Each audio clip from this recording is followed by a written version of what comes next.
Bonne année à tous. Je vous souhaite que le retour au travail, à l'école, à l'université soit génial. À ceux d'entre vous qui passent des examens ou qui l'auront bientôt, bonne chance. En ce mois de janvier, je vous expliquerai plus en détail mes services. Je vais le faire à travers des exemples. Cet après-midi, dans ma 24e vidéo, je vais vous parler de mes services dans le domaine du droit pénal.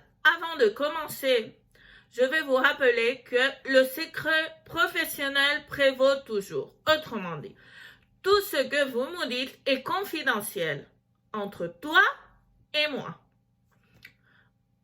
Alors, je suis ici pour vous aider, pas pour vous juger. Me dites ce que vous me dites, je ne te jugerai jamais. Par conséquent, vous pouvez avoir une totale confiance en moi. Je vous donnerai toujours la meilleure solution, alors je demande cette confiance pour vous aider avec toutes les données. Je porte à la fois défense et accusation. Sans plus tarder, on commence avec les cas les plus courants en droit pénal. Si vous êtes arrêté ou si quelqu'un qui est proche est arrêté, vous avez droit à un avocat avant même la déclaration devant la police. Si vous le dénoncez parce que votre animal de compagnie, y compris ici les chiens potentiellement dangereux, attaque une personne ou un autre animal ou toute plainte les concernant. Je vous invite à regarder, si vous ne l'avez pas fait, ma vidéo sur les chiens potentiellement dangereux. Je la laisse liée. Abo ou abandon d'animaux, je vous renvoie à mon blog dans lequel je parle dans une entrée sur le sujet. Je le laisse également lié ci-dessus. Harcèlement sexuel, violence sexuelle et agression sexuelle, y compris la violation. Nous devons toujours dénoncer.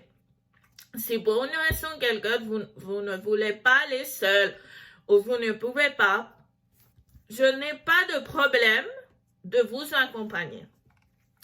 Harcèlement au travail, intimidation à l'école ou bullying, bien qu'il s'agisse des garçons ou de filles, nous devons les protéger contre ce crime et ne pensez pas pourquoi dénoncer si ce sont seulement des enfants.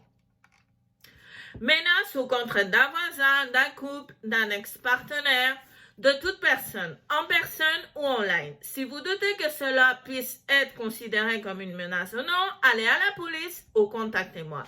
Violence de genre, physique et psychique, accident de la circulation et accident de la route, il est indifférent que vous soyez le causatif ou la victime sans préjudice de la responsabilité civile que vous pourriez avoir, je la porte également, meurtre et homicide, défense légitime. Ça, c'est très important. Pour être considéré, vous devez reprendre aux 3 conditions suivantes. Première, agression illégitime qui met en danger une détérioration ou une partie imminente. En ce qui concerne le jugement, l'entrée illégale est considérée une agression illégitime. Deuxième, besoin rationnel du support utilisé. Troisième, absence de provocation suffisante de la victime. Je vais vous donner un exemple. Une seule personne entre dans notre maison, mais dans la vide du salon. Porte un couteau et menace-nous. À aucun moment nous l'avons provoqué. Pour nous défendre, nous poignardons vaincus de corps. Dans ce cas, la défense légitime convient-elle? Non. Qu'elle est révélée qu'il s'agit d'une agression légitime et que nous ne l'avons pas provoqué. Le besoin des moyens utilisés n'est pas satisfait. Parce que, c'est-à-dire que 20 coups de couteau au cœur, dont un coup dans ces organes suffisent généralement pour se défendre. Chaque cas est spécifique et différent et ne peut donc pas être généralisé. Blessure. Si vous allez exiger par exemple qu'il vous retourne de l'argent emprunté ou certains de vos biens empruntés, et au lieu de le retourner, que c'est logique, il vous attaque bien en vous menaçant ou en vous agressant. Si quelqu'un vous provoque ou vient vous frapper et vous vous défendez, en conséquence un combat survient, je vous aiderai également légalement. Il vous donne un coup de poing parce que oui, ou vous êtes celui qui le fait. Introduction par effraction, tout type de vol, par exemple vol de sac à main, de véhicules, etc. Arnaque, calomnie et insulte, trafic de drogue, etc. Je veux également vous dire ce qui suit et c'est très important. Que faire si votre pièce d'identité, passeport, permis de conduire ou d'autres pièces d'identité est volée? Allez le signaler à la police immédiatement, même si vous pensez pourquoi je vais le faire si je ne sais pas ce qui m'a volé.